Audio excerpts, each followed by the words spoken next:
During the Great Depression, times were bad, much worse subjectively than they are today, but there was a feeling that we would get out of it somehow. There was an expectation that things were going to get better. People felt that maybe we don't have jobs today, but they'll be coming back tomorrow, and we can work together to create a brighter future. This was a time of significant political radicalism, which many hoped would lead to a different kind of future. This future would have more justice, equality, and freedom. It would involve breaking down repressive class structures. There was just a general sense that things would work out somehow. Most of my own family, for instance, were unemployed working-class people. The rise of the union movement was both a reflection of and a source of this optimism and hopefulness. And that is what's missing today. Today, there's a general feeling that nothing's coming back, that it's all over. The American dream, like most dreams, has large elements of myth. Part of the 19th century dream was the Horatio Alger story. This was the idea that even if we're dirt poor, we can work hard and find a way out. This was true to an extent. Take my father, for example. He came here in 1913 from a very poor village in Eastern Europe. He managed to get a job in a sweatshop in Baltimore. He gradually worked himself up to the point where he could go to college, get a degree, and finally even a PhD. He ended up living what we call a middle-class lifestyle. A lot of people could do that back then.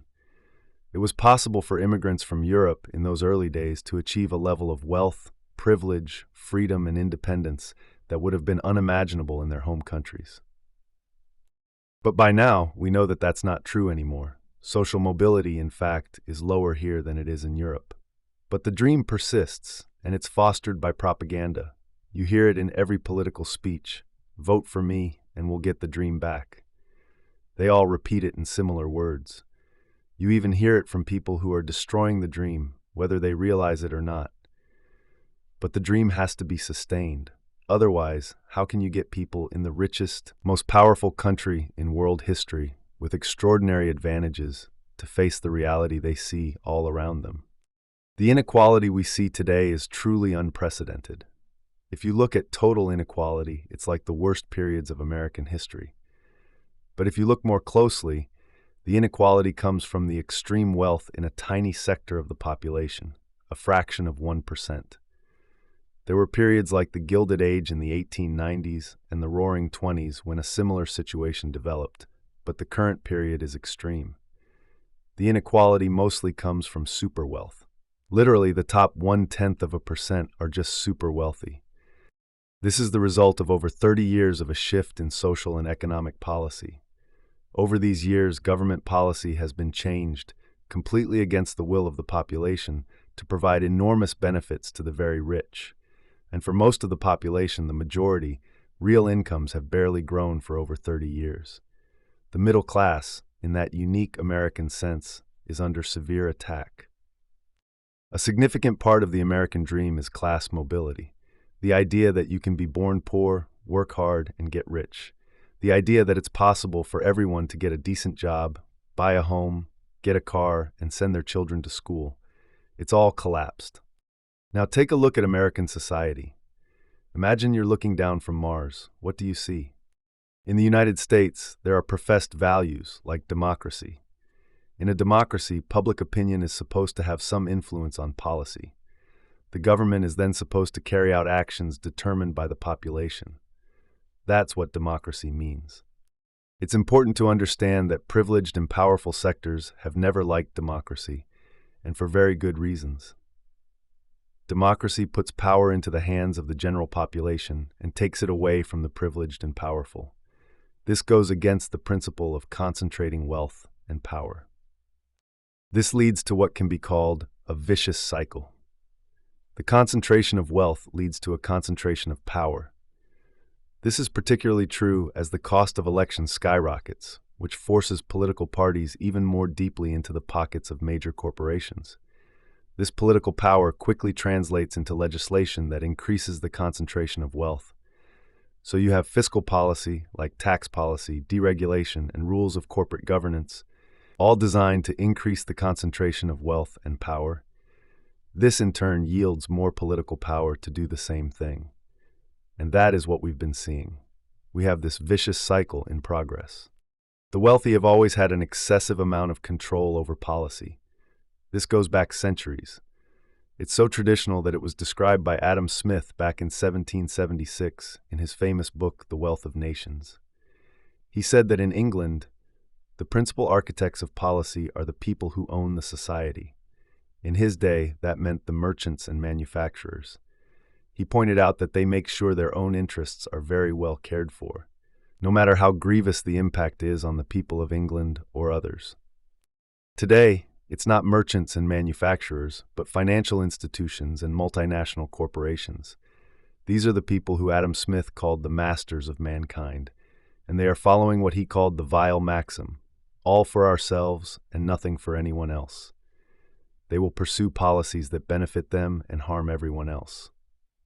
This is a pretty general rule of politics, and it has been studied closely in the United States. These are the policies that have been followed more and more.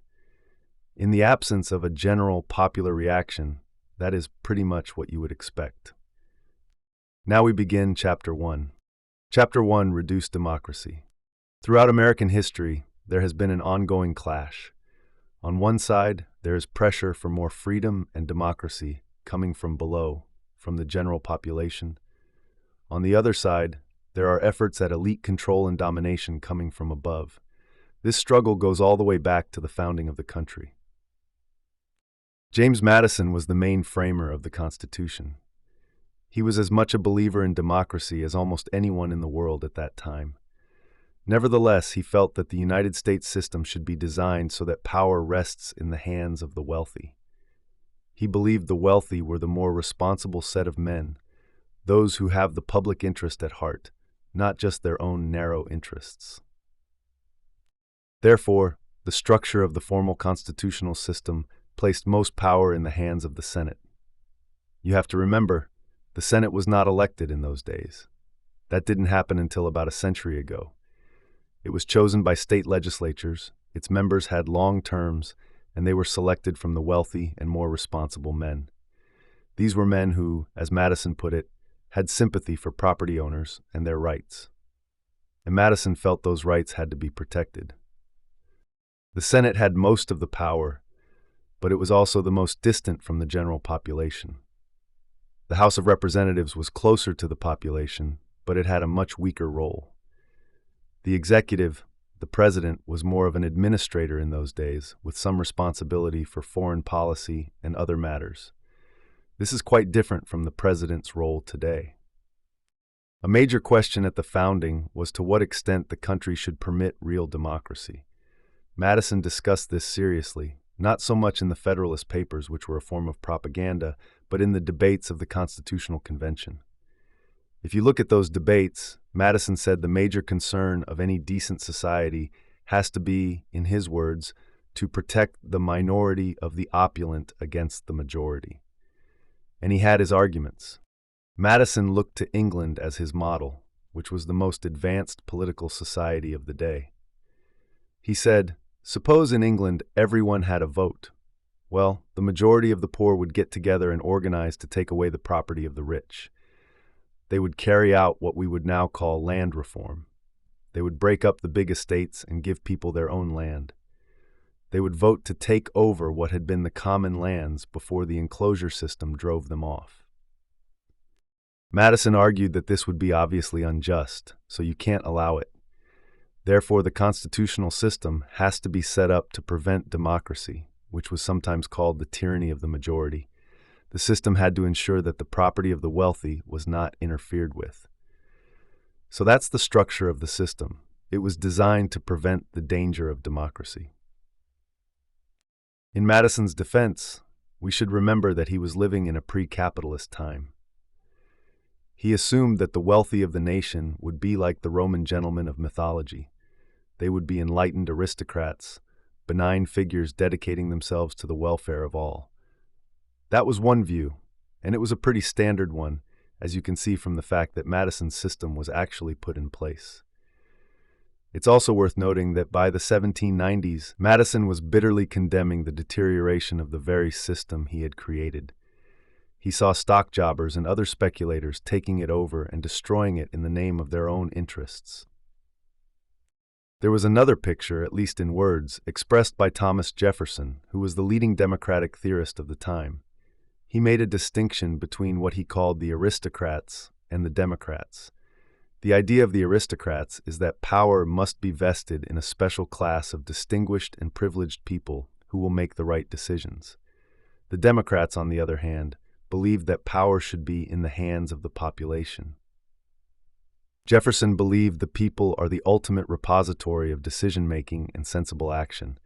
Whether we like their decisions or not, that is what we should support. He was for the Democrats, not the aristocrats. This is the opposite of the Madisonian view. That schism runs right through American history to the present moment. It is interesting that this debate has a long tradition. It goes back to the first work on political democracy in classical Greece. The first major book on political systems is Aristotle's Politics. It's a long study that investigates many different kinds of political systems. He concludes that of all of them, the best is democracy. But then he points out the exact same flaw that Madison pointed out centuries later. Aristotle wasn't thinking of a country, but of the city-state of Athens. And his idea of democracy was for free men only, not women, and certainly not slaves, which was also true for Madison. Aristotle observed that if Athens were a democracy for free men, the poor would get together and take away the property of the rich. It's the same dilemma, but they had opposite solutions. Madison's solution was to reduce democracy. He wanted to organize the system so that power would be in the hands of the wealthy, and to fragment the population in many ways so they couldn't get together and take away the power of the rich. Aristotle's solution was the opposite. He proposed what we would nowadays call a welfare state. He said to try to reduce inequality with public meals and other measures appropriate for a city-state. So, they faced the same problem but came up with opposite solutions. One is to reduce inequality, and you won't have this problem. The other is to reduce democracy. In those conflicting ideas, you have the foundation of the country. Inequality has many consequences. Not only is it extremely unjust in itself, but it also has highly negative consequences for society as a whole, even on things like health. There are good studies that show the more unequal a society is, whether it's poor or rich, the worse the health outcomes are, even among the rich. The very fact of inequality has a corrosive, harmful effect on social relations, on consciousness, on human life. These things ought to be overcome. Aristotle was right. The way to overcome the paradox of democracy is by reducing inequality, not by reducing democracy. In the early days of the United States, there was a sense of an endless future of increasing wealth, freedom, and power, as long as you didn't pay too much attention to the victims. The United States was a settler colonial society, the most brutal form of imperialism. To believe in our ideals, you had to overlook the fact that you were getting a richer, freer life by decimating the indigenous population. This was the first great original sin of American society. The second was massive slavery of another segment of society. We are still living with the effects of both of them. Then you had to overlook bitterly exploited labor, overseas conquests, and so on.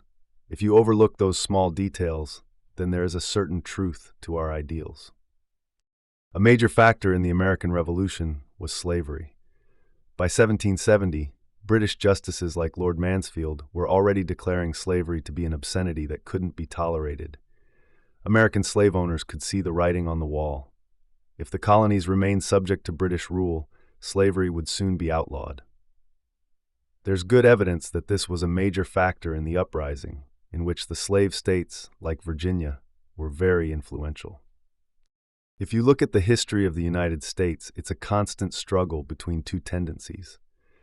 There's a democratizing tendency that mostly comes from the population, a pressure from below, which has won many victories. Women, for example, who are half the population, got the vote in the 1920s. The slaves were formally freed, but not actually. They didn't get formal freedom until the 1960s. And even then, there were many restrictions. We still have a substantial residue of slavery in our contemporary system. You also get the beginnings of serious labor organizations, which won many victories. So you have this constant battle going on with periods of regression and periods of progress. The 1960s, for example, were a period of significant democratization.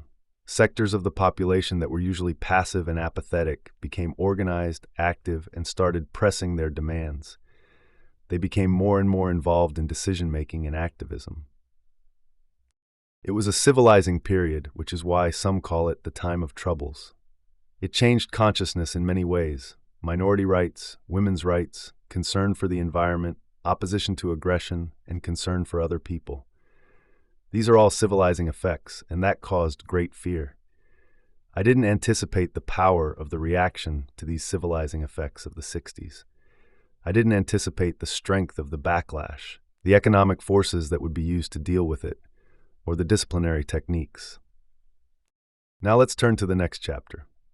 Chapter 2, Shape Ideology. There has been an enormous, concentrated, and coordinated business offensive that began in the 70s.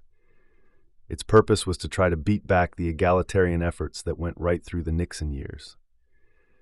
You can see it in many respects. On the right, you see it in things like the famous Powell Memorandum. This was a document sent to the Chamber of Commerce, the major business lobby, by Lewis Powell, who would later become a Supreme Court justice. He warned them that business was losing control over society and that something had to be done to counter these democratizing forces. The Powell Memorandum said that the most persecuted class in the United States is the capitalist class. It claimed the owners, the very rich, were totally persecuted. Everything had been taken over by raving leftists like Herbert Marcuse and Ralph Nader, the media, and the universities.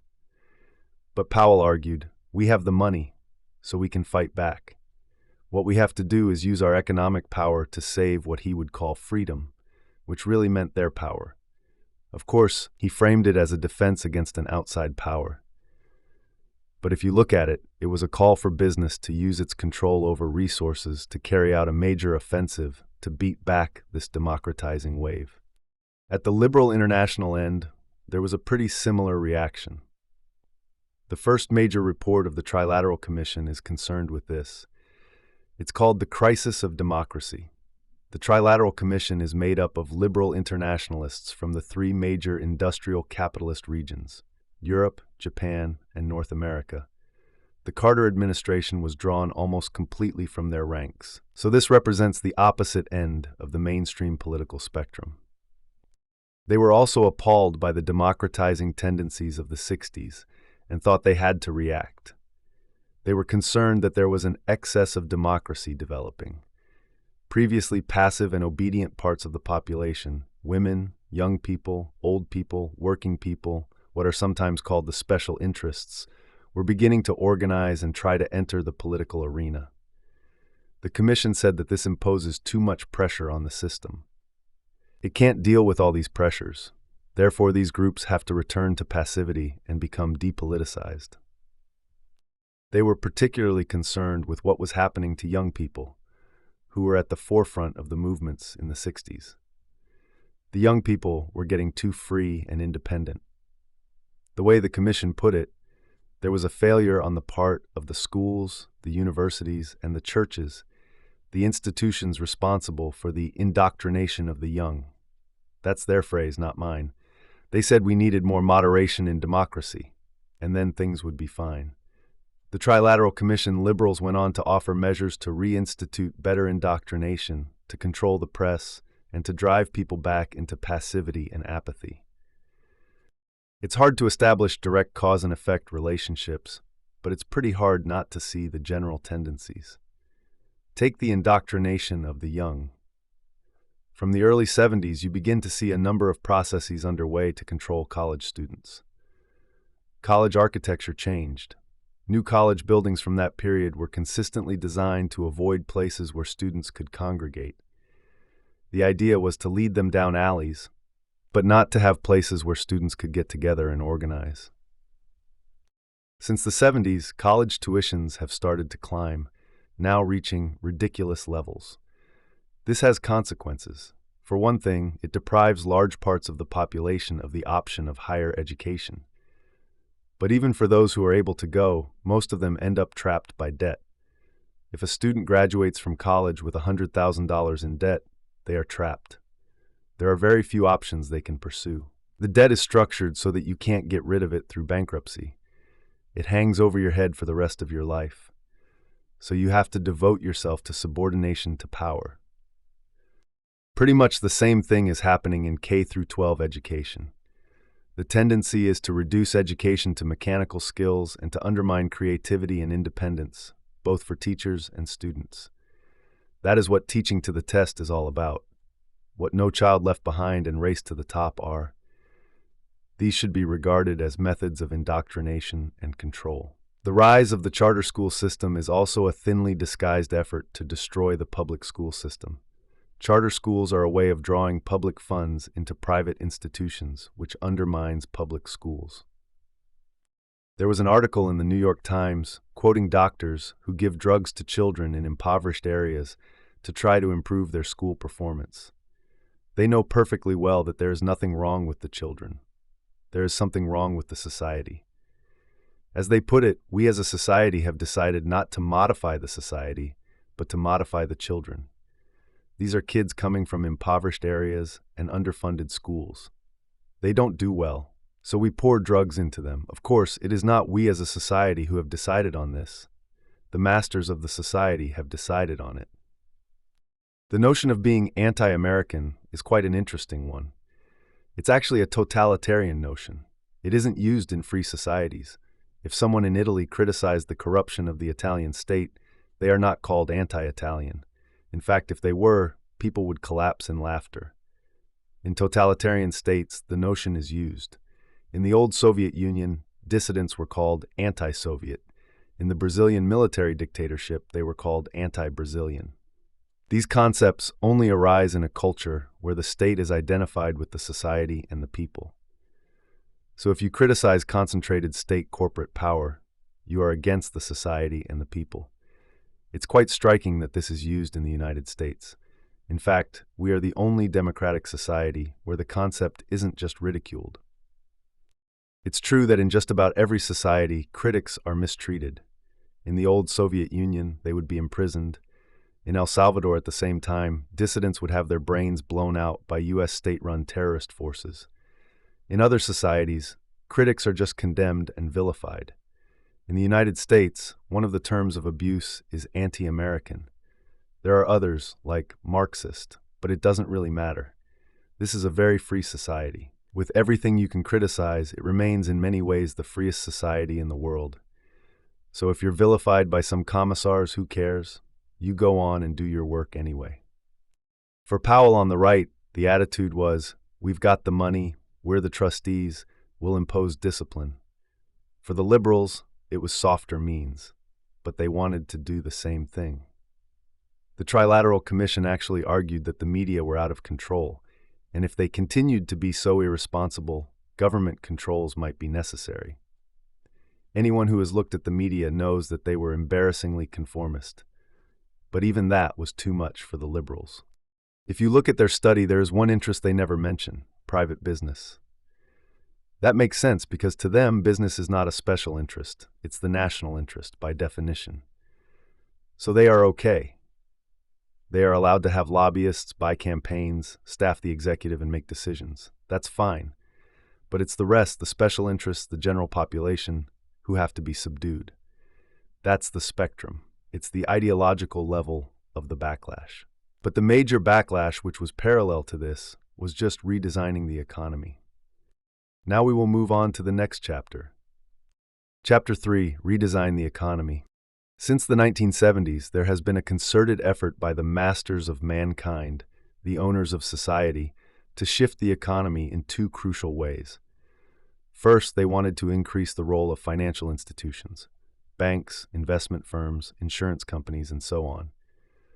By 2007, right before the latest crash, these institutions accounted for literally 40% of corporate profits, far beyond anything in the past. Back in the 1950s, the United States economy was based largely on production. The U.S. was the great manufacturing center of the world. Financial institutions used to be a relatively small part of the economy. Their task was to distribute unused assets like bank savings to productive activity. That's a contribution to the economy. A regulatory system was established. Banks were regulated. Commercial and investment banks were separated to cut back on risky practices that could harm private individuals. During the period of New Deal regulation, there were no financial crashes. By the 1970s, that changed. Up until the early 1970s, there was an international economic system called the Bretton Woods system. It was established by the victors in World War II, the United States and Britain. It was based on the regulation of capital. Currencies were regulated relative to the dollar, which was linked to gold. There was very little currency speculation because there was no room for it. By the 1970s, that system was dismantled. Controls on currencies were removed, which predictably led to a sharp increase in speculation. At the same time, the rate of profit from industrial production was declining. There was still plenty of profit, but the rate was going down. So you started getting a huge increase in the flow of speculative capital. This led to enormous changes in the financial sector, moving from traditional banking to risky investments, complex financial instruments, and money manipulations. This phenomenon is called financialization of the economy. Increasingly, the business of the country is not production, at least not here. You can even see it in the choice of corporate directors. The head of a major American corporation back in the 50s and 60s was likely to be an engineer.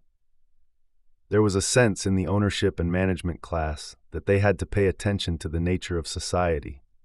This was their workforce, their market, and they had to look toward the future of their own corporation. That's less true now. More recently, the top managerial positions are filled by people who came out of business schools, where they learned financial trickery. This has changed the attitude of corporate leadership. There is less loyalty to the firm and more loyalty to oneself. The way to get ahead now is to show good results in the next quarter, not to ensure the long-term future of the firm. This determines your salary and bonuses. So if business practices can be designed to make short-term profits, you can make a ton of money and leave when it crashes, with your money and a golden parachute. By the 1980s, for example, General Electric could make more profit playing games with money than it could by producing in the United States. You have to remember that General Electric is substantially a financial institution today. It makes half its profits just by moving money around in complicated ways. It's very unclear that they are doing anything that's of value to the economy. Going along with financialization is the offshoring of production. There has been a conscious decision to hollow out the productive capacity of the country. Production has been shifted to places with cheaper labor, no health and safety standards, and no environmental regulations, like northern Mexico, China, and Vietnam. Producers are still making plenty of money, but they are producing elsewhere. This is all quite profitable for multinationals and their executives, but it is very harmful to the population here. Apple, for example, will happily produce in a Taiwanese-owned factory in China that is essentially a torture chamber. China is mainly an assembly plant. A company like Foxconn can produce there with parts and components sent in from surrounding industrial areas like Japan, Singapore, Taiwan, and South Korea, with the profits coming primarily here. What are called free trade agreements are not about free trade at all. The trade system was reconstructed with a very explicit design of putting working people in competition with one another all over the world. This has led to a reduction in the share of income for working people worldwide. An American worker is in competition with a super-exploited worker in China. This has been a consequence of designing trade systems to protect the rich and privileged. In the manufacturing sector in the United States, unemployment has recently been at the level of the Great Depression. But there is a fundamental difference. Those jobs are not coming back, at least not under current programs. The masters of mankind have different plans. They aren't interested in having large-scale manufacturing return to the United States because they can make more profit elsewhere. Meanwhile, highly paid professionals are protected. They are not placed in competition with the rest of the world. And of course, capital is free to move. Workers are not free to move. As Adam Smith pointed out, the free circulation of labor is the foundation of any free trade system. But workers are pretty much stuck while the wealthy and privileged are protected. Policy is also designed to increase insecurity. Alan Greenspan, when he testified to Congress, explained his success in running the economy as based on what he called greater worker insecurity. If you keep workers insecure, they will be under control. They will not ask for decent wages, decent working conditions, or the right to form unions. They will just be happy to have any job, even a rotten one. By some theory, that is considered a healthy economy. People in the U.S. have been able to maintain their lifestyles during 30 years of stagnation by working longer hours. American working hours are now way beyond Europe's. Benefits have declined. People are getting by with debt. When you have growing worker insecurity, people go deeper into debt to try to keep going. They borrow and buy worthless assets, like houses at inflated prices, which gives the illusion of wealth. Of course, that can't go on. Now you see two adults in the family in the workforce, and families are collapsing because there are no public services as there are in comparable countries. If current tendencies continue, our grandchildren will increasingly be managers and executives sending jobs to Southwest China. There will be opportunities in these professional sectors. But for the mass of the population, it's essentially service work, like working at McDonald's. For the masters of mankind, that's fine, they make their profits, but for the population, it's devastating. Now, there have been efforts to restore some form of regulatory measures, like the Dodd-Frank Act, but the business world has lobbied very hard to create exceptions. So much of the shadow banking system has been exempted from regulation. We can be certain there will be constant pressure from systems of power to prevent any constraint on their expansion. The only counterforce is you. To the extent that the public fights back, effective systems can be created, not only to regulate the big banks, but also to insist they demonstrate their legitimacy. Remember, it is not a law of nature that the United States doesn't have a manufacturing industry. Why should management make those decisions? Why shouldn't those decisions be in the hands of the stakeholders, the workforce, and the community? Why shouldn't they decide what happens to the steel industry? After the financial crash, the government pretty much took over the auto industry. It was virtually nationalized. This means there were choices that the public could have made. If there had been an organized, active public, we could have made choices about what to do with the auto industry. Unfortunately, there wasn't that mobilization. So what was done was the natural thing that benefits the powerful. The industry was bailed out at taxpayer expense and returned to essentially the same owners, and it went on producing what it had been producing: automobiles. There was another possibility. The industry could have been handed over to the workforce and the communities. They could have made a democratic decision about what to do. Maybe their decision would have been to produce what the country desperately needs, which is not more cars, but efficient mass transportation. This would be for our own benefit and for the benefit of our grandchildren. Retooling the industry wouldn't have been that expensive. This is one of the few developed societies that doesn't have high-speed transportation. You can take a high-speed train from Beijing to Kazakhstan, but not from New York to Boston. All of this could be overcome by a rational mass transportation system, which would also contribute significantly to solving the major problem we face: environmental destruction. There is no reason why production in the United States can't be for the benefit of the people. It can be done. If you are finding this exploration of our economic system insightful, consider supporting the author. You can try a free 30-day Audible trial or purchase the book through the Amazon link in the description. As an Amazon associate, we earn from qualifying purchases. Your support helps us continue to bring important ideas like these to a wider audience. Let's continue with the next chapter. Chapter 4, Shift the Burden. The American dream, like many ideals, was partly symbolic but also partly real. In the 1950s and 60s, for example, there was the biggest growth period in American economic history. It was the Golden Age. The growth was pretty egalitarian. The lowest fifth of the population was improving about as much as the upper fifth. There were also some welfare state measures which improved life for much of the population. It was possible, for example, for a black worker to get a decent job in an auto plant, buy a home, get a car, and have his children go to school. The same was true across the board. When the U.S. was primarily a manufacturing center, it had to be concerned with its own consumers here in this country. Famously, Henry Ford raised the salary of his workers so they would be able to buy his cars. Recently, Citigroup, one of the biggest banks, put out a study for investors. They identified a new category in the world, which they call the plutonomy. These are the people who have substantial wealth. The plutonomy are the main drivers of the economy. They are the main consumers, and that is where all the wealth goes. Citigroup even has a plutonomy investment portfolio. They've had it since the mid-'80s, when Reagan in the U.S. and Thatcher in England drove forward policies of enriching the very wealthy and letting everyone else suffer. They point out that their plutonomy portfolio has far outperformed the market, and they urge investors to concentrate on investing for this group. The small percentage of the world's population that is gathering increasing wealth is what you should focus on. The rest you can forget about. When you're moving into an international plutonomy, what happens to American consumers is much less of a concern. Most of them are not going to be consuming your products anyway, at least not on a major basis.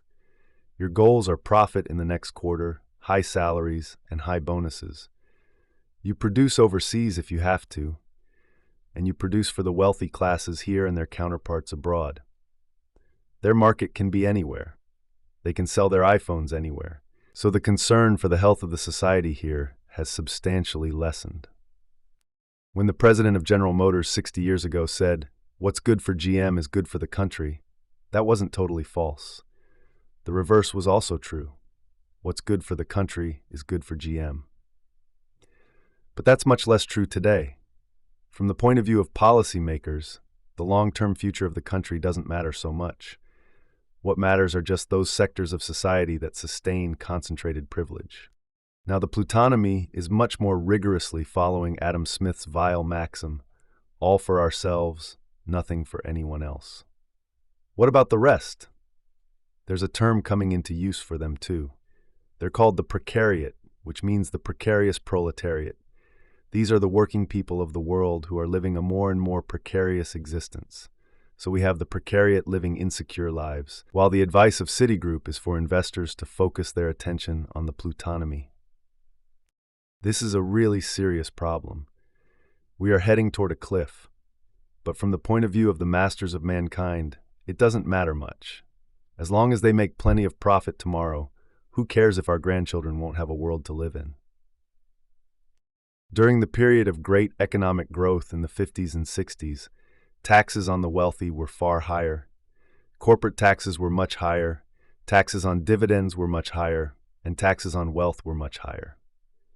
Well, that has been changed.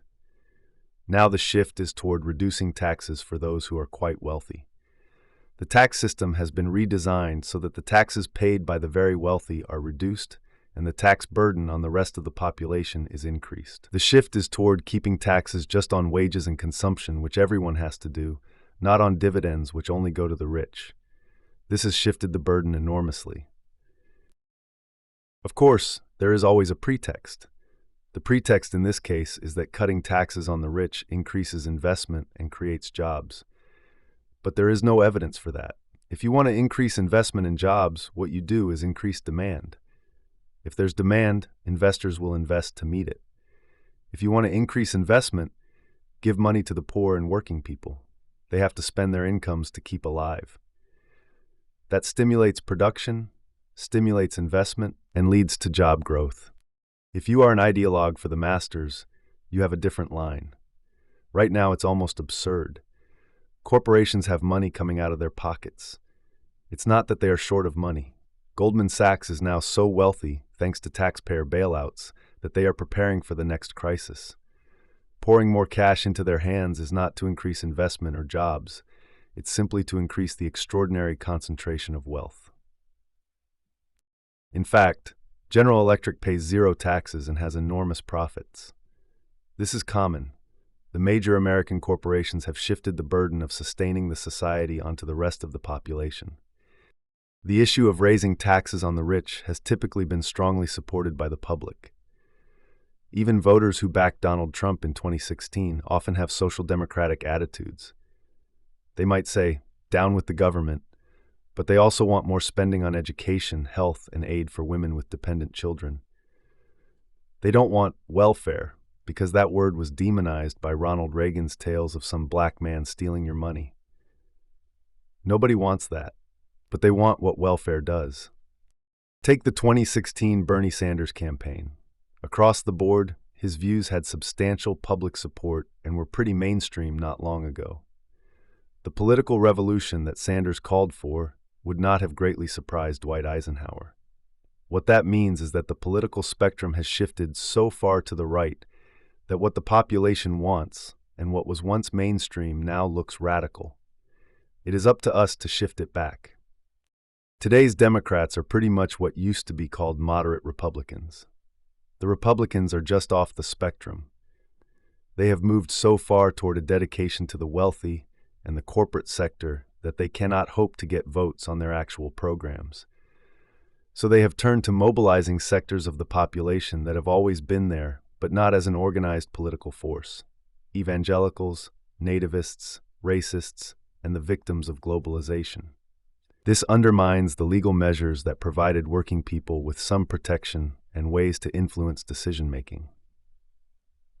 So the core question is, can that mass popular mobilization be continued and extended?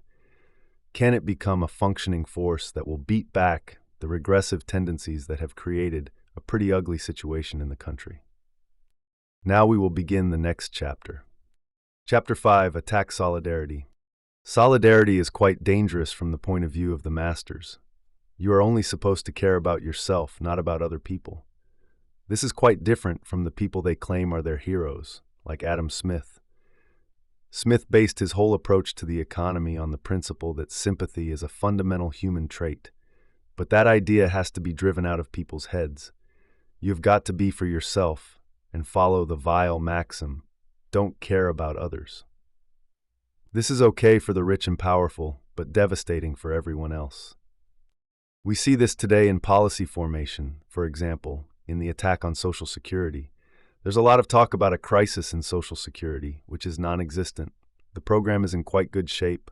Social Security is very effective and has almost no administrative costs. If there is a potential problem decades from now, there is an easy way to fix it. But the policy debate concentrates on it because the masters don't want it. They have always hated it because it benefits the general public. But there is another reason for hating it. Social Security is based on a principle of solidarity, of caring for others. It means I pay payroll taxes so that the widow across town can get something to live on. For much of the population, that is what they survive on. It is of no use to the very rich, so there is a concerted attempt to destroy it. One of the ways is by defunding it. If you want to destroy a system, first you defund it. Then it won't work, people will be angry, and they will want something else. It is a standard technique for privatizing a system. We also see this in the attack on public schools. Public schools are based on the principle of solidarity. I no longer have children in school, but the principle of solidarity says I happily pay taxes so that the kid across the street can go to school. That is a normal human emotion, but you have to drive that out of people's heads. People are made to think, I don't have kids in school, why should I pay taxes? Privatize it. The public education system, from kindergarten to higher education, is under severe attack. This is one of the jewels of American society. You go back to the golden age again, the great growth period in the 50s and 60s. A lot of that was based on free public education. One of the results of the Second World War was the GI Bill of Rights, which enabled veterans to go to college when they wouldn't have been able to otherwise. They essentially got a free education. I went to college in 1945. It was an Ivy League school, the University of Pennsylvania, but the tuition was only $100, and you could easily get a scholarship. It should be mentioned that the GI Bill and many other social programs were designed on racist principles that are deeply embedded in our history. Nevertheless, from the 19th century, the U.S. was way ahead in developing extensive mass public education at every level. By now, however, in more than half the states, most of the funding for state colleges comes from tuition, not from the state. That is a radical change and a terrible burden on students. It means that if you don't come from a wealthy family, you will leave college with big debts. And if you have a big debt, you're trapped.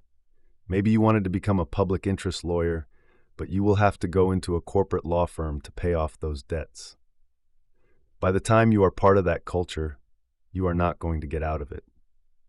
In the 1950s, this was a much poorer society, but it could easily handle essentially free mass higher education.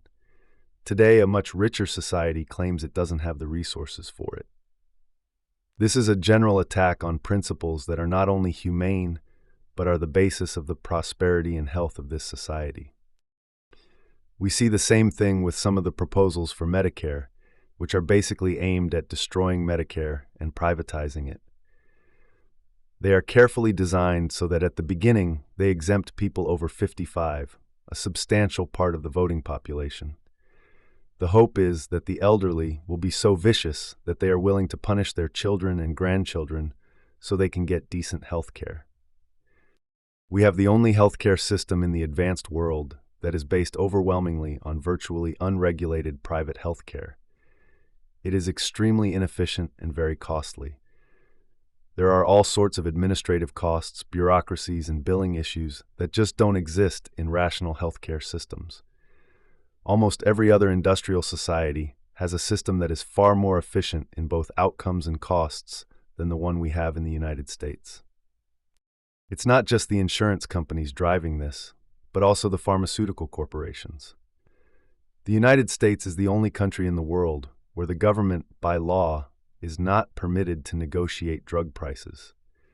So the Pentagon can negotiate prices for pencils, but the government can't negotiate drug prices for Medicare and Medicaid.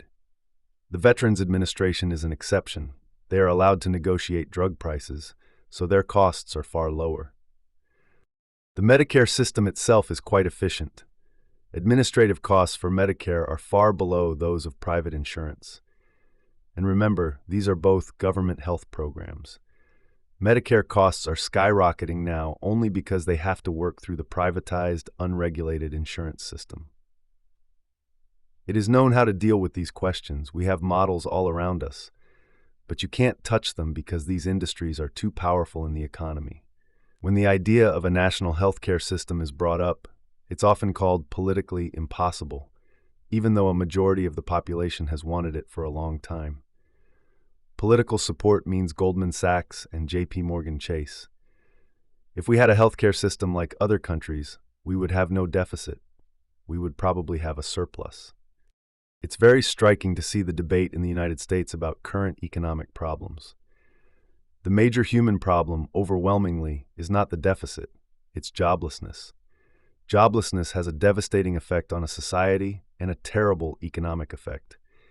It's as if you decided to leave factories idle, take a trip to Europe or Japan, and then come back to the United States. One of the things that immediately strikes you is that the country is falling apart. You often feel like you're returning to a third world country.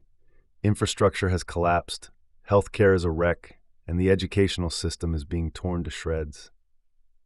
Financial institutions don't like the idea of a deficit, and they also don't want that much of a government. People like Grover Norquist want to basically eliminate the government. From the point of view of the masters, that's understandable.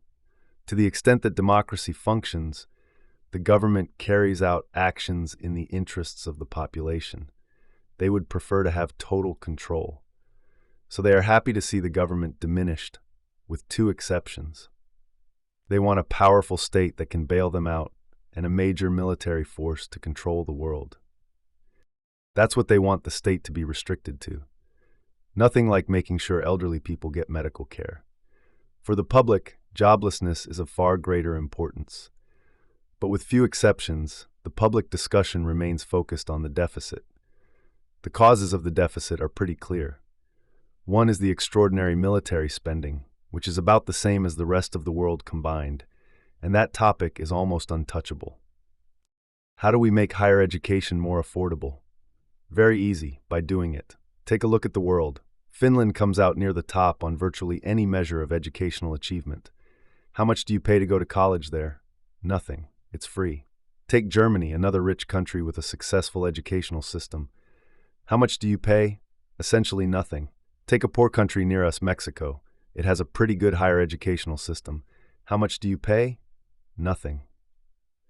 There is no economic reason why education can't be available to everyone for free. There are social and political reasons. But those are social and political decisions. In fact, the economy would almost certainly be better off if more people had the opportunity to develop themselves and contribute to society through higher education. Let's move on to the next chapter. Chapter 6, Run the Regulators. If you look over the history of regulation, whether it's for railroads or finance, you find that it's quite commonly initiated or supported by the very economic powers being regulated. The reason is that they know, sooner or later, they can take over the regulators and essentially run what they do. This ends up with what's called regulatory capture. The business being regulated is in fact running the regulators. Banks and their lobbyists are actually writing the laws of financial regulation. This is a pretty natural tendency when you just look at the distribution of power. During the Great Depression, one of the regulations instituted was to separate commercial banks, which hold federally guaranteed deposits, from investment banks, which take risks without federal guarantees. They were separated by the Glass-Steagall Act. In the 1990s, the economic programs of the Clinton administration were run by people who came from the financial industries. They wanted to overrule this law from the 30s. They succeeded in 1999, undermining Glass-Steagall with the cooperation of right-wing Republicans. This meant that the risky operations of investment banks ended up being guaranteed by the government. You can see where that was going to lead, and it did. At the very same time, they also barred the regulation of derivatives, which are exotic financial instruments. This meant they could take off unregulated. All of this is quite safe as long as you know the government is going to come to your rescue. This is a classic example of the revolving door. A person works in government, theoretically regulating an industry, and then leaves government to take a high-paying job in that same industry. Robert Rubin did this. After undermining Glass-Steagall, he went on to become a director of Citigroup, one of the biggest banks. He helped them take over a big insurance company, made a lot of money, and then it crashed. He went off with his money, came back as Obama's chief advisor, and then the government bailed out Citigroup. When senators, representatives, and advisors leave government and go into the systems they've been theoretically regulating, it is almost guaranteed that regulatory capture will happen.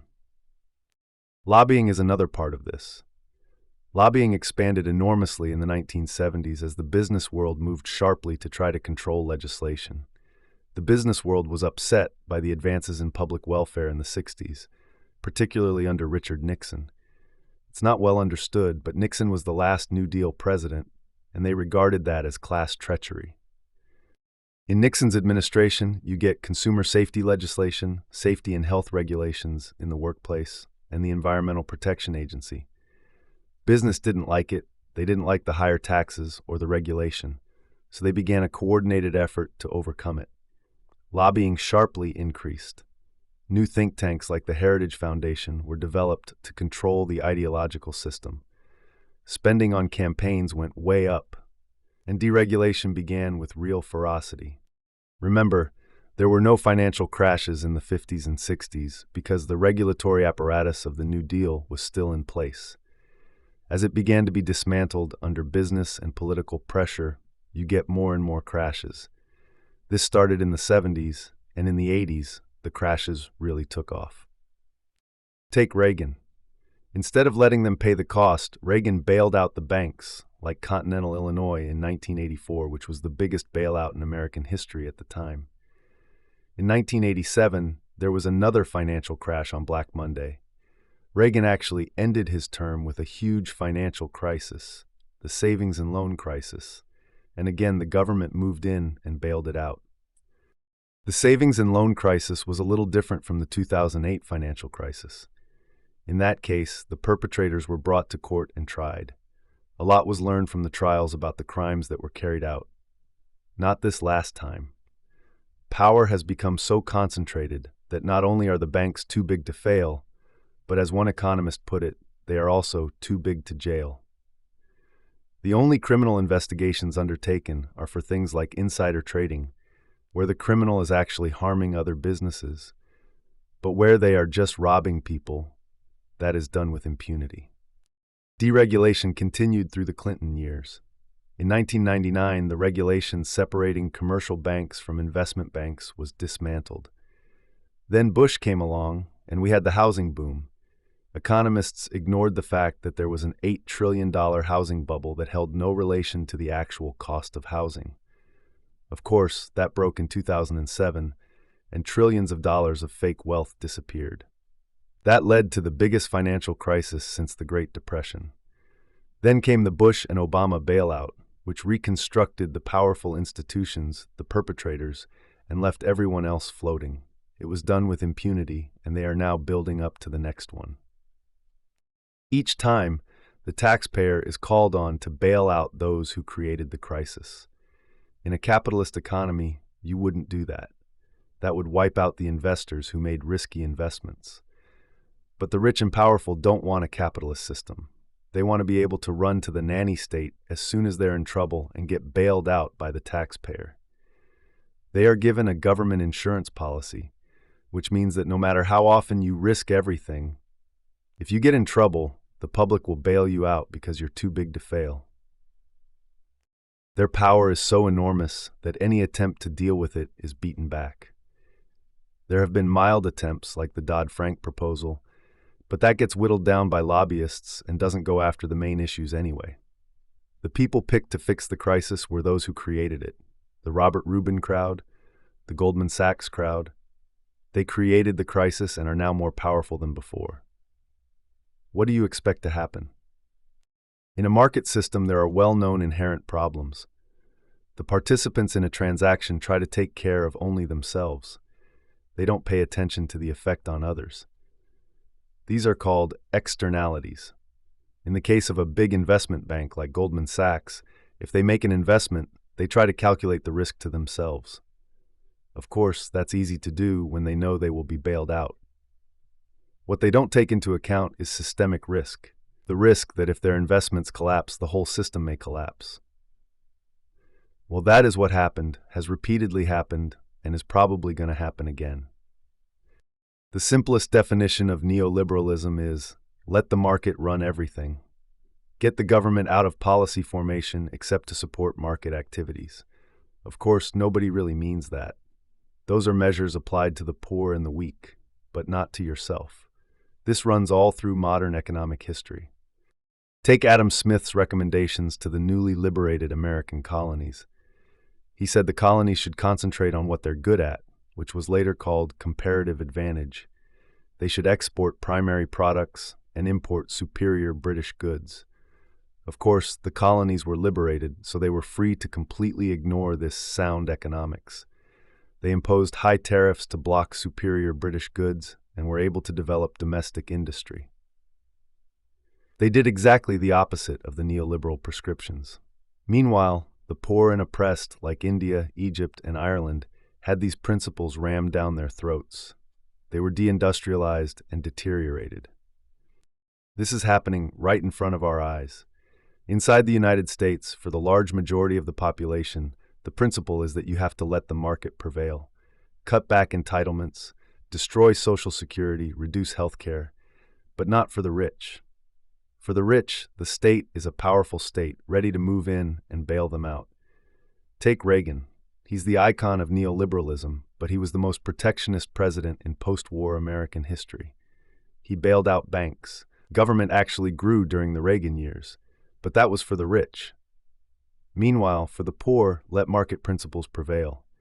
The government is the problem, not the solution. That's essentially neoliberalism. It has this dual character. One set of rules for the rich and the opposite set of rules for the poor. Now we will proceed to the next chapter. Chapter 7: Engineer Elections. As I've said, the concentration of wealth leads to the concentration of political power. This is especially true as the cost of elections continues to skyrocket. We are seeing the shredding of the democratic system by the rapid increase in the ability to just buy elections.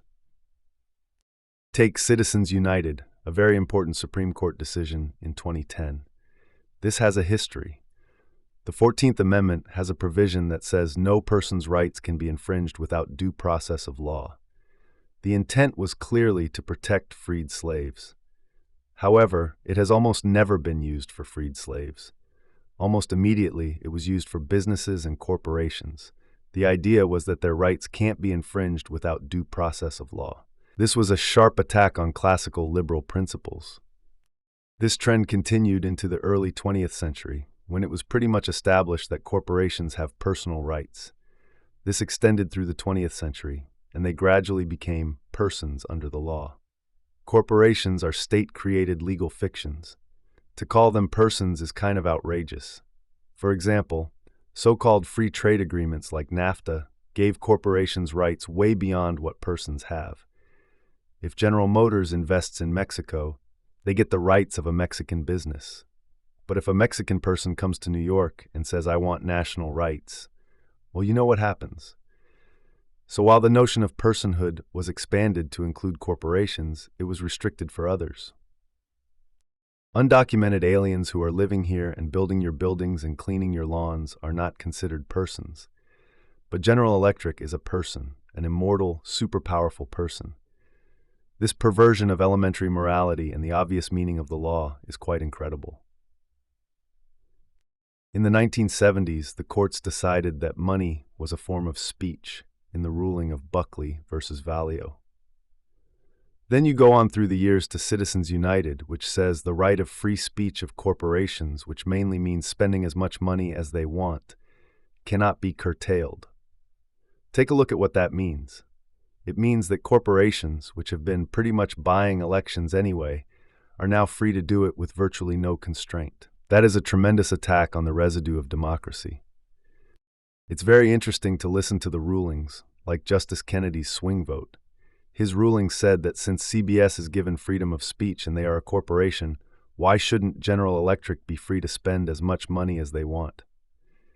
It's true that CBS is given freedom of speech, but they are supposed to be performing a public service. That is what the press is supposed to be. General Electric is just trying to make money for its executives and shareholders. The ruling was passed with no disclosure required, which gives corporations immense freedom. It's an incredible decision, and it puts the country in a position where business power is greatly extended. This is part of that vicious cycle. The Supreme Court justices are put in place by reactionary presidents who get into office because they are funded by business. That is the way the cycle works. The political scientist Thomas Ferguson has developed what he calls the investment theory of politics. This implies that business and investors, not the voters, have tremendous influence in the political system. Candidates need billions of dollars in campaign funding. Where do you go, especially after Citizens United? You go to the center of the corporate system. The funding for campaigns is not just to get the candidate elected. If you're funding a candidate, it buys you access. Every funder understands that. The candidate is going to give you privileged access because they want the funding to continue. When the candidate wins, privileged access means that your corporate lawyers go to the staff of the legislator, the people who actually write the legislation. The legislators often don't even know what is in it. Your corporate lawyers go and deluge them with data and arguments, and they basically write the laws. So what comes out as policy is pretty much what is written by corporate lobbyists and lawyers who gain access thanks to funding. In my own view, the electoral extravaganza that takes place every 4 years should take about 10 minutes of our time. 1 minute should be spent learning some simple arithmetic. If you happen to be in a swing state and you don't vote for one candidate, that is equivalent to voting for the other. That's arithmetic. Then we take about 2 minutes to look at the merits of the two parties. After that, we take the rest of the 10 minutes to go to the ballot box and push a lever. Meanwhile, after we've spent those 10 minutes, we should turn to what really matters. That is the continued effort to develop and organize active, dedicated popular movements that will struggle constantly for what has to be done. That is not just demonstrating and pressuring candidates. It is also building an electoral system that means something. You don't build a better functioning democracy by voting once every 4 years. If you want a third party, an independent party, it's not enough to vote for it every 4 years. You have to be out there constantly, developing the system from school boards to city councils, legislatures, all the way up to Congress. There are people who understand that, namely the far right. That is how the Tea Party got organized, with plenty of capital and thinking, and it has an effect. Those who are interested in an independent progressive party just haven't done that. They have been trapped by the propaganda that says the only thing that matters is the electoral extravaganza. You can't ignore it. But the things that really matter need to be done constantly. Now we will continue with the next chapter. Chapter 8. Keep the rabble in line. There is one organized force that, with all its flaws, has traditionally been at the forefront of efforts to improve the lives of the general population. That force is organized labor. It's the one barrier to the vicious cycle that leads to corporate tyranny. A major reason for the concentrated, almost fanatic attack on unions is that they are a democratizing force. They provide a barrier that defends workers' rights and also popular rights generally. That interferes with the power of those who own and manage the society.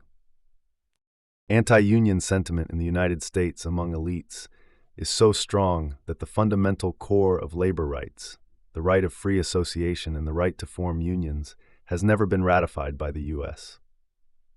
I think the U.S. may be alone among major societies in that respect. It's considered so far out of the spectrum of American politics that it has never even been considered. The U.S. has a long and very violent labor history compared with similar societies. The labor movement had been very strong, but by the 1920s it was virtually crushed. By the mid-30s, however, it began to reconstruct. The organization of the CIO, the Congress of Industrial Organizations, was the most significant part. It had a galvanizing effect on other kinds of activism, along with the Communist Party, which was the spearhead of all kinds of movements for civil rights, labor organizing, and social and political change. Franklin Delano Roosevelt was rather sympathetic to progressive legislation that would benefit the general population, but he had to get it passed. He told labor leaders and others, "Force me to do it." What he meant was, go out and demonstrate, organize, protest, develop the labor movement, and strike. When the popular pressure is sufficient, he would be able to put through the legislation they wanted. So there was a combination of a sympathetic government and, by the mid-30s, very substantial popular activism. There were industrial actions, like sit-down strikes, which were very frightening to ownership. A sit-down strike is just one step before saying, "We don't need bosses, we can run this by ourselves." Business was appalled.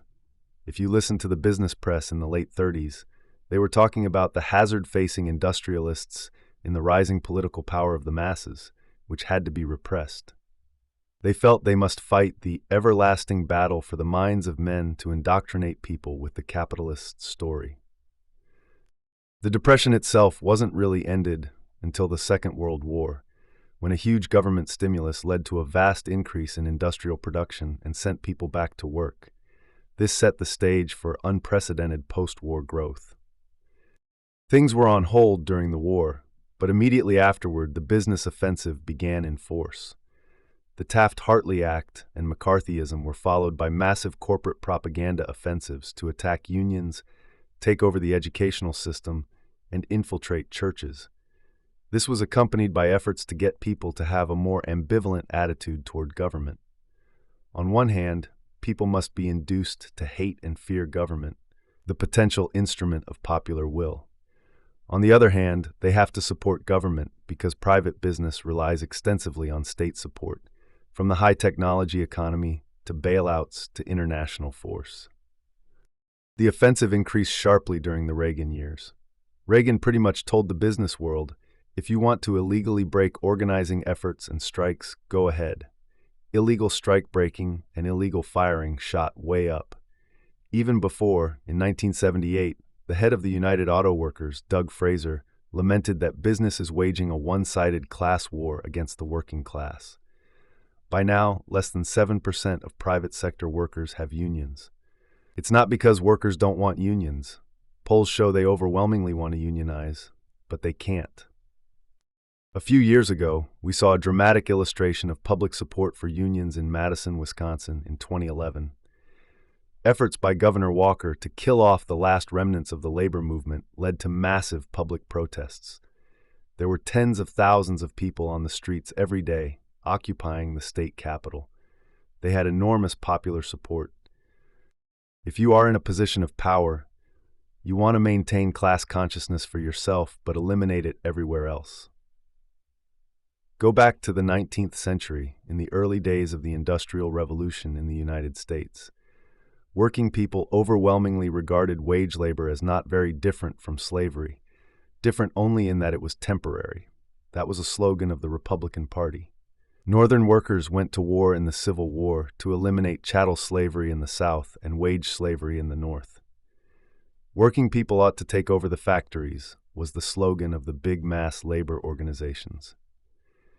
150 years ago, there was a very free press. Working people ran their own newspapers. A constant theme was a bitter attack on the industrial system, which they said was turning free Americans into slaves. The striking theme was anger at what some called the new spirit of the age, gain wealth forgetting all but self. That's the new spirit from 150 years ago. You get wealthy and forget about everyone else. That was a very sharp class consciousness.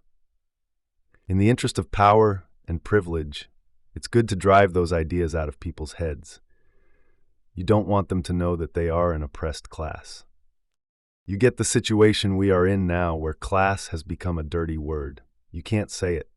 When we talk about working people, we mostly refer to them as middle class.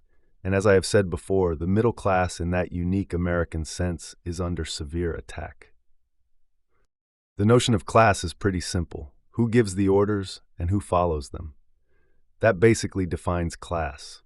We are not genetically different from the people in the 1930s. What was done then can be done again. At that time, it was done after a period not unlike today, a period of very high inequality, harsh repression, and destruction of the labor movement. It was a much poorer society than today with fewer opportunities.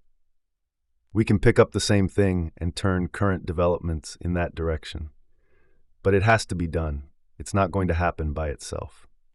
Now let's turn to the next chapter. Chapter 9, Manufacture Consent. One of the first major modern studies of the nature of government was by David Hume, a great philosopher. He wrote on the foundations of the theory of government. He pointed out that in every state, no matter what type, power is in the hands of the governed. They can, if they get together, take power. As long as they can be made to feel that they don't have power, then the powerful can rule. But if they come to understand that they do have power, then repressive and authoritarian governments alike will collapse. That is one of the reasons why we have this enormous public relations industry. The public relations industry developed in the freest countries, Britain and the United States. A century ago, it became clear that it was not going to be so easy to control the population by force. Too much freedom had been won through labor organizing, women starting to get the vote, and so on. The danger of democracy was rising, and the reaction was the rise of the PR industry. Its leading intellectual figure was Edward Bernays, a progressive who advised presidents from Wilson to Kennedy. He wrote a book called Propaganda, which was a manual for the rising public relations industry. He explained that the country has to be governed by the intelligent minority. He said we can't let the general population make decisions because they will make terrible decisions. The way we do this is by what he called engineering of consent. They are too dumb to understand, so we will engineer their consent to what we decide. That is the purpose of the public relations industry. You find this doctrine all through progressive intellectual thought. Walter Lippmann, a major progressive intellectual of the 20th century, had the exact same view. The public must be put in their place so that the responsible men can make decisions without interference from the bewildered herd. It was understood that you have to control people through beliefs and attitudes. One of the best ways to do this is by what the great political economist Thorstein Veblen called fabricating consumers. If you can fabricate wants, make obtaining things that are just about within your reach the essence of life, they are going to be trapped into becoming consumers. If you listen to the business press in the 1920s, it talks about the need to direct people to the superficial things of life, like fashionable consumption, and that will keep them out of our hair. Bernays had major achievements in this area. One of his first was to get women to smoke. Women didn't smoke in those days. He organized big publicity campaigns to convince women that smoking was cool, something a model liberated woman would do. No one can calculate how many tens of millions of deaths can be attributed to that success. Another major success of his was in the 1950s, when he worked for the United Fruit Company and convinced people to overthrow the democratic government of Guatemala because it was threatening the company's control. This led to over 50 years of horrors. These are elite concepts that run right through history. The advertising industry just exploded with this goal, fabricating consumers and trapping people into consumerism. The ideal is what you see today, where teenage girls, if they have a free Saturday afternoon, will go walking in the shopping mall, not to the library. Kids will feel they haven't achieved anything unless they have another electronic gadget. The idea is to control everyone and turn the whole society into the perfect system. The perfect system would be a society based on a pair, you and your television set, or maybe now you and your iPhone. It presents you with what the proper life should be. If you have ever taken an economics course, you know that markets are supposed to be based on informed consumers making rational choices. That is not what is done. If advertisers lived by market principles, General Motors would put on a brief announcement of their products and their properties. That is not what an ad for a car is. An ad for a car is a football hero, an actress, the car doing some crazy thing. Hundreds of millions of dollars are spent to try to create uninformed consumers who will make irrational choices. That is what advertising is. Some years ago, the advertising industry recognized that there's a sector of the population they're not reaching: children. Children don't have money, so advertising hadn't been directed at them. They realized this was a mistake. Children may not have money, but their parents do. So something new developed called the psychology of nagging. Applied psychology departments now study various kinds of nagging to get kids to pester their parents for certain products. Another very significant form of trapping people is by debt. Go back to the 1830s when the British were abandoning slavery in their colonies. They had a problem. What were they going to do when the slaves were free? How could they keep them working on the plantations? There was plenty of land where they could go and live happily. They hit on the same method. They had to trap them into consumerism. They carried out enough propaganda to make freed slaves feel they had to have these commodities. They would go to the company store, get them, go into debt, and pretty soon they were trapped. The slave economy was back. When the same institutions, the PR system, run elections, they do it the same way. They want to create an uninformed electorate that will make irrational choices, often against their own interests. Democracy is supposed to be based on informed citizens making rational decisions. But the PR industry runs campaigns so that all you get is glitz, illusion, and personalities. They keep away from issues. The reason is that on issues, there's a big divide between public policy and public opinion. So they drive the population to marginal things, and that way they can undermine democracy the same way they undermine markets. Right after the election in 2008, President Obama won an award from the advertising industry for the best marketing campaign. If you go to the international business press, executives were euphoric. They said, "We've been selling candidates like toothpaste ever since Reagan, and this is the greatest achievement we have." I don't usually agree with Sarah Palin, but when she mocks what she calls the hopey-changey stuff, she's right. Obama didn't really promise anything. That's mostly illusion. There was very little discussion of policy issues, and for a very good reason. Public opinion on policy is sharply disconnected from what the leadership of the two parties and their financial backers want.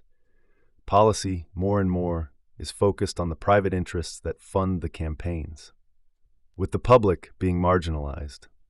The advertising industry spends huge funds on this because they believe people are rational. Otherwise, they wouldn't bother. They are trying to turn people into irrational creatures. If they didn't do that, people would be making rational decisions.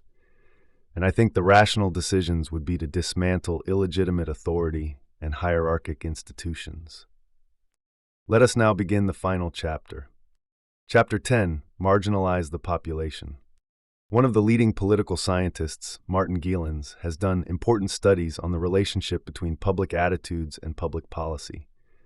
In one study, along with another political scientist, Benjamin Page, Gilens took about 1,700 policy decisions and compared them with public attitudes and business interests. What they showed convincingly is that policy is uncorrelated with public attitudes and closely correlated with corporate interests. Gilens also showed that about 70% of the population has no influence on policy. They might as well be in some other country. As you go up the income and wealth level, the impact on public policy is greater. The rich essentially get what they want. The polling data is not refined enough for him to look beyond the top 10%, which is misleading because the real concentration of power is in a fraction of 1%. If the study was carried up to there, it's pretty clear what you would find. They get exactly what they want because they are basically running the place. The fact that policy doesn't correspond to public interest shouldn't be a surprise. Government policy is designed to implement state power and the power of dominant elements within society. Here that means mainly the corporate sector. The welfare of the population is secondary, and the population knows it. That's why you have this tremendous antagonism toward all institutions. Support for Congress is often in the single digits, the presidency is disliked, corporations are disliked, and banks are hated. There is popular mobilization and activism, but it's often in very self-destructive directions. It takes the form of unfocused anger, hatred, attacks on one another, and on vulnerable targets. People are mobilizing against their own interests, supporting political figures whose goal is to harm them as much as possible. Take Donald Trump.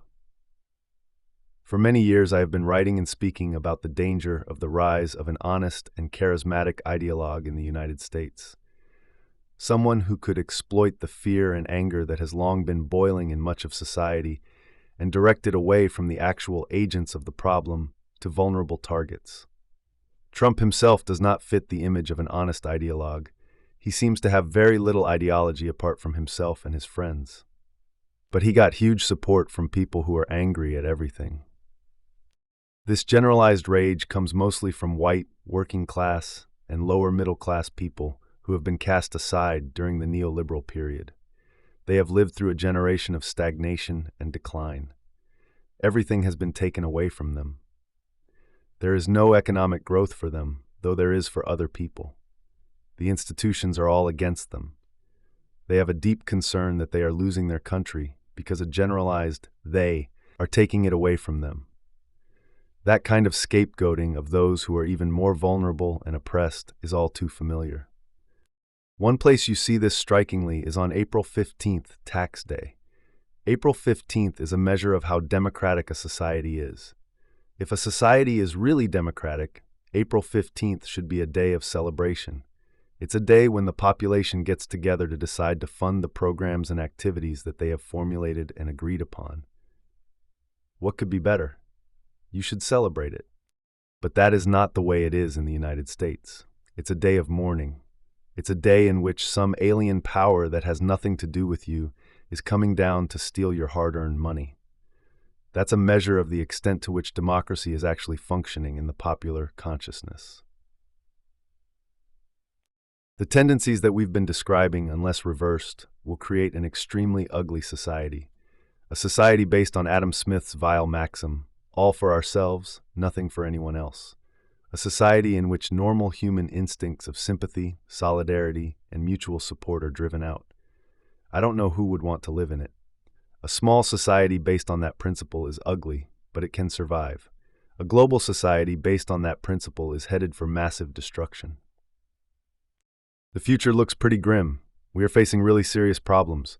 For the first time ever in history, we are facing literal questions of species survival.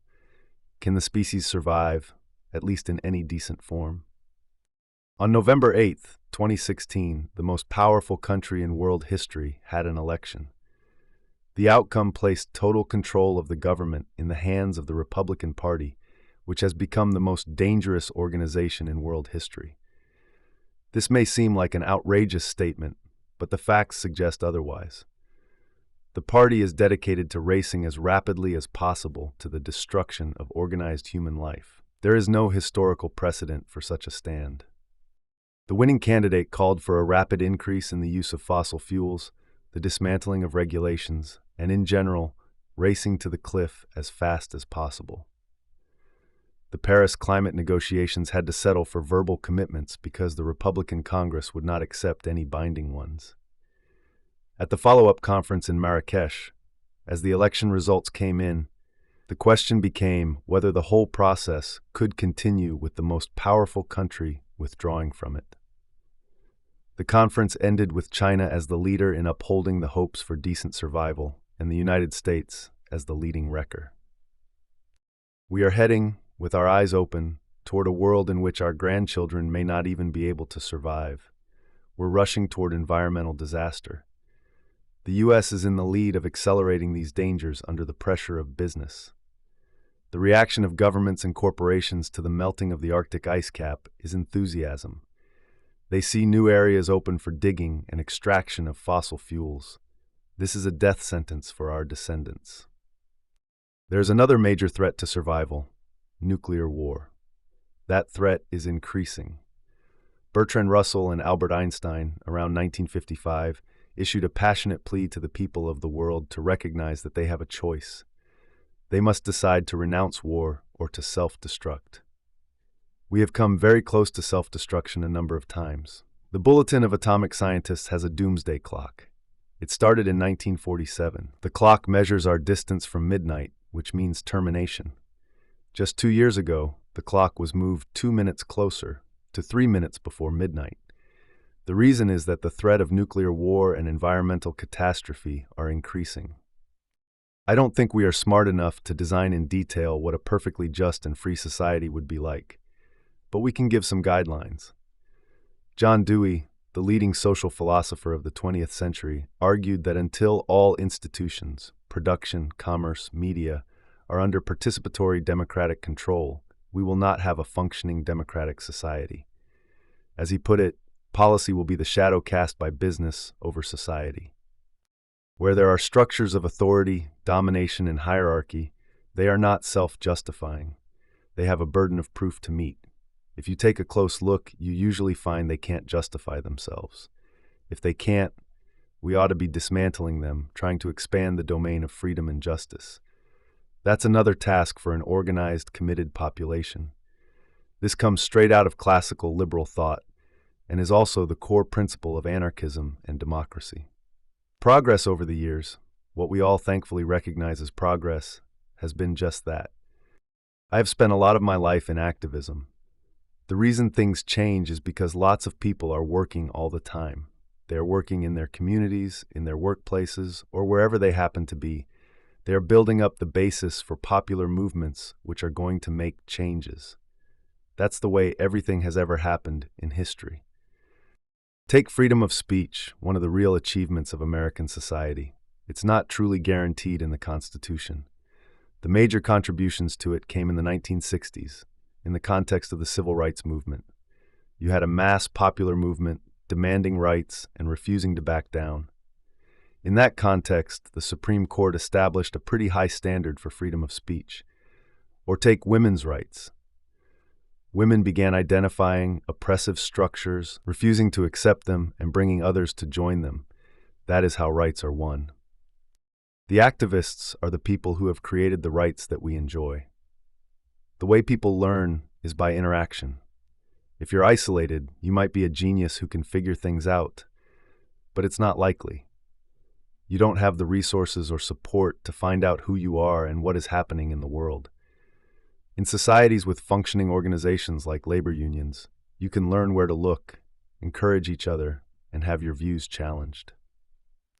During the Arab Spring, in the early days of the Tahrir Square demonstrations, President Mubarak shut down the internet to block activism through social media.